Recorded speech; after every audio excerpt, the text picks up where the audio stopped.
Seven sister নিয়ে রীতিমতো বিপদে আছে ভারত। বিবিসি বাংলা টিভি থেকে আমি জহুরুল ইসলাম আপনাদের জানাই আন্তরিক শুভেচ্ছা ও অভিনন্দন। ভারতে জাতিগত সহিংসতায় মণিপুরী রাজ্য উত্তেজনা বিরাজ করছে ব্যাপকভাবে।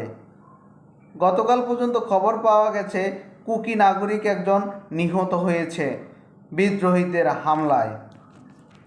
এই ঘটনার পরিপ্রেক্ষিতে সকল স্কুল কলেজ শিক্ষা প্রতিষ্ঠান অনির্দিষ্টকালের জন্য বন্ধ ঘোষণা করা হয়েছে এবং মণিপুর রাজ্য নিরাপত্তার চাদরে ঢেকে ফেলা হয়েছে।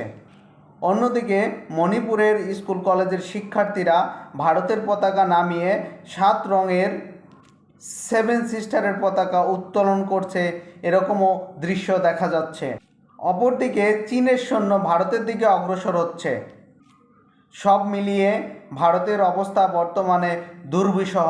মোদি কপালে ভাঁজ পড়েছে চিন্তার, তার করণীয় কী আছে। মণিপুরের অনেক বিদ্রোহীরা নিজেদের স্বাধীনতার জন্য কয়েক দফা দাবি উত্তোলন করেছে। এই দাবি না মানা পর্যন্ত তারা এই সহিংসতা বন্ধ করবে না বলে জানা গেছে। সবাইকে জানাই আন্তরিক শুভেচ্ছা অভিনন্দন। আসসালামু আলাইকুম।